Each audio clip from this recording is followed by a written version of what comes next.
everyone, we are from the 7th group. For the first, I want to say thank you to the Honorable of Semantics lecturer, Mr. Pahrus, and also all of my friends who watching this learning video. I'm Pebi and Jihan will deliver or explain about three materia. They are about pectivity, implicative, and modality. Okay, here is the table of content. The first one is pectivity, the second is implication, and the third is modality. And the last is, it will be a conclusion from this material. Okay, introduction.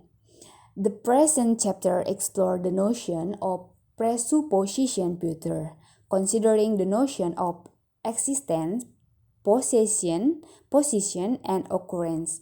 One means of conveying such presupposition is the pective predicate, the topic of section 11.1.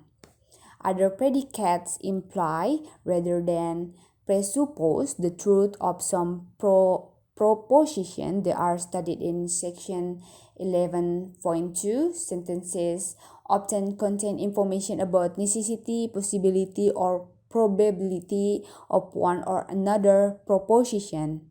This kind of information is called modality, the topic of section 11.3.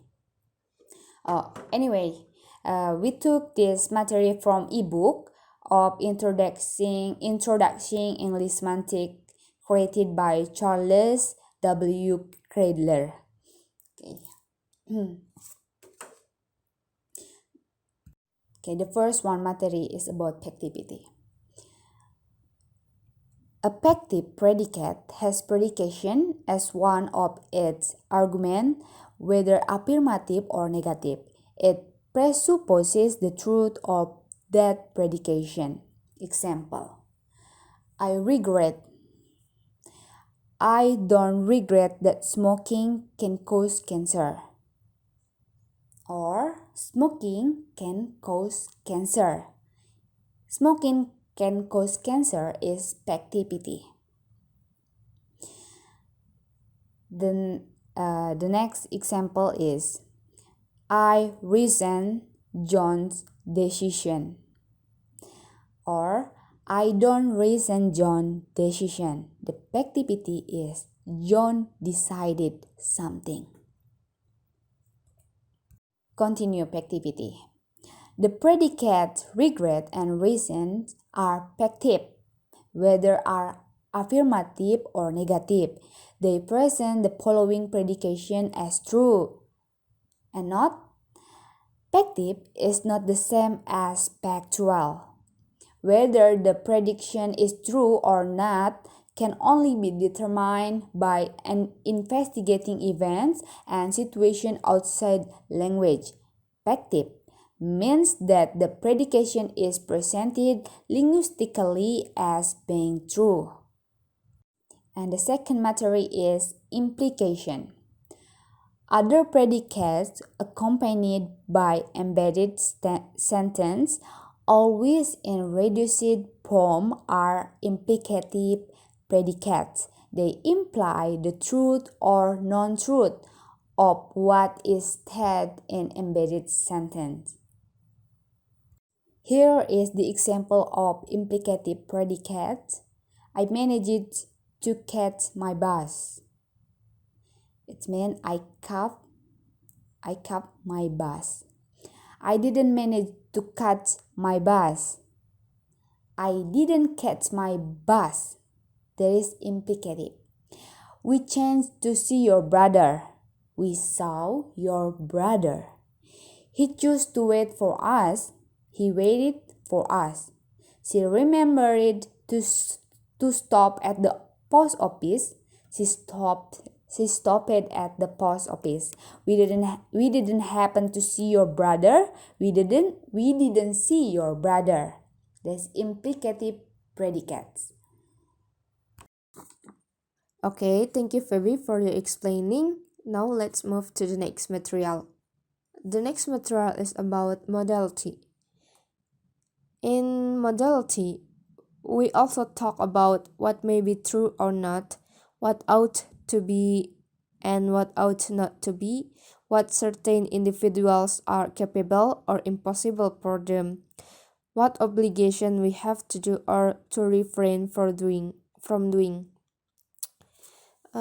Modality has to do with two kinds of necessity, obligation or possibility or probability. Obligation berarti keharusan, sebuah keharusan dan atau kemungkinan. And then in modality, there are deontic modality and epistemic modality.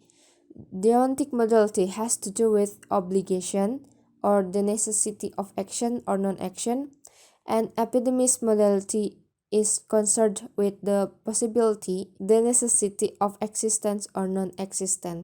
And next is modality can be expressed in noun like dati, obligation, probability, likelihood. And in adjective, modality can be expressed like necessary, possible, likely, and in adverbs such as obviously, probably, perhaps. But for the description of how modality is expressed in English, we need to concentrate on modal verbs. So, in this modality, we only concern on modal verbs about how modality is expressed in English. So, there are in semantically the following modals verb are can, could, may, might, will, would, must, should, ought, need, have to, and have got to. In modality, there is obligation. Obligation talks about how much you need to do it. You know that there's something you need to do in your life and there's other things that you can do if you want. So this describes our level of obligation. So here are the example words of obligation. For the first one is I must leave immediately. The word must in here suggests that I need to do it. There's no negotiation. I need to leave immediately. So there's no negotiation. And the second one is I should leave immediately or I could leave immediately. It states that I don't need to do, but I can do if I want. And the last is I can leave immediately. This is suggests that it's not my priority to leave, but if I want to do, I can leave immediately. And here are the example of negative obligation.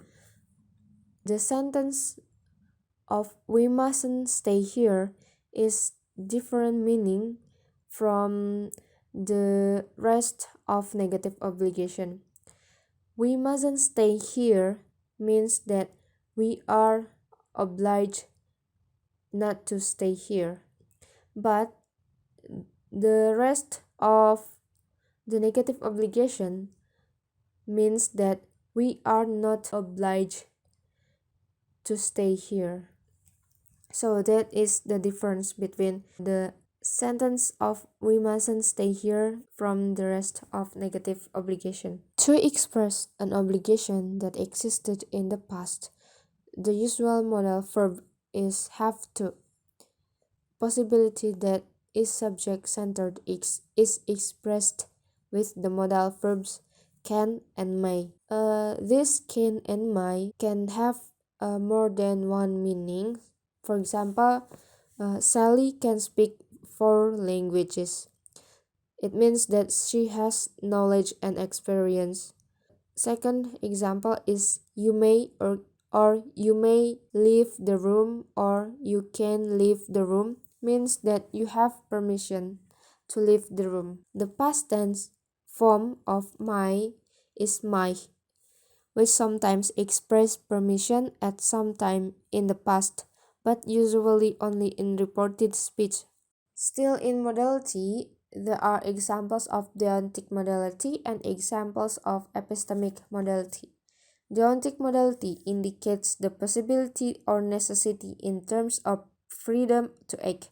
Modal auxiliary verb can be used to say that somebody is obliged to do something. First example is we must leave immediately. It suggests that we need to do it. There's no negotiation. It's different with the rest of example of deontic modality.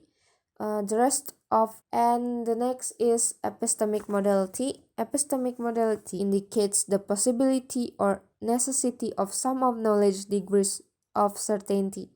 Modal auxiliary verbs can be used to say, for instance, that a situation is certain, probable, possible, or impossible. So this example from the low possibility until higher possibility. And the last is conclusion for the factivity, whether it's affirmative or negative, it proposes the truth of predication. For implication, some predicates do not presuppose the truth of a proposition that occurs as one of their arguments but carry some implication about the truth or non-truth of the proposition. And for the modality, talks about what is true or not, what ought to be and what ought not to be, what certain individuals are capable or, and what is impossible for them. I think that's all from 7th group. I'm sorry if there's a mistake. Wassalamualaikum warahmatullahi wabarakatuh.